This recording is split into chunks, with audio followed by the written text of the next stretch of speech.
In Afghanistan run by the Taliban, a third of the people are struggling to eat. Women live under brutal restrictions, and those who worked for the former military fear for their safety. It's why Afghans are among the biggest groups fleeing their homes, going to the UK and other parts of the world. This former military officer is risking his life to speak to us. He's tried 3 times to make the perilous journey out of Afghanistan. I'll keep trying to flee, even if I lose my life. Our circumstances are such that we are dying every moment.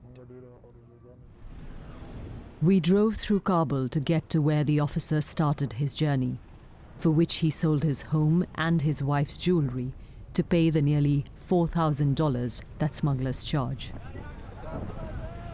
It's from this bus stop in Kabul that many of the people we've spoken to have told us that they've taken buses to the western border with Iran, where they've met up with people smugglers. And from there on, at each point, they passed from one people smuggler to another as they try to make their way from Iran to Turkey and eventually to Europe.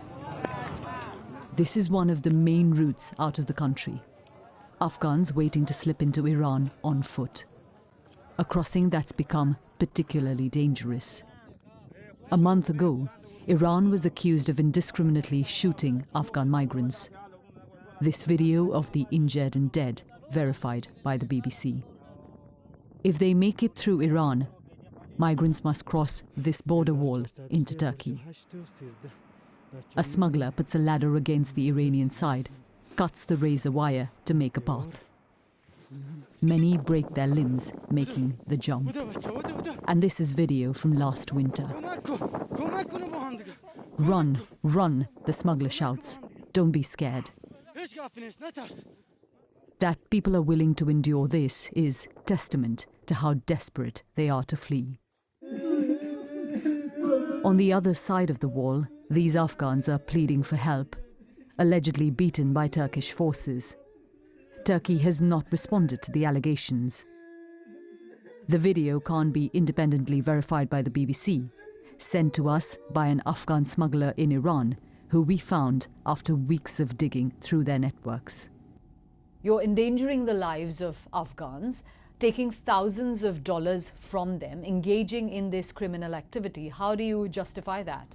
We don't force people to take these risks. We tell them they could be killed or imprisoned. What are we supposed to do when people tell us their family is going hungry in Afghanistan? Every step of the way, there are life-threatening choices to make. A father in Kabul shows us the grave of his son. A former soldier, he drowned off a raft from Turkey to Greece, months before his first baby was born. His father blames foreign countries who were fighting in Afghanistan. We were in the trenches together. If we knew we would be abandoned and betrayed, no one would have joined hands with the international forces. By the time Afghan migrants make the final leg of the journey to the UK, the risk of crossing the channel feels like nothing compared to what they've endured.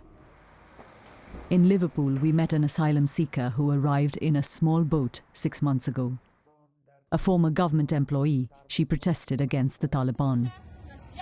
She could be eligible for one of the UK's resettlement schemes, but the safe, legal routes have simply been too slow, which means she's had to undertake a traumatic journey. I come from a well-known family. I've never done anything illegal, but I was afraid I would be detained and tortured in Afghanistan. Coming here is a choice many Afghans are forced to make, because home can't provide the most basic of human needs: safety, food, freedom. Yogita Lamai, BBC News.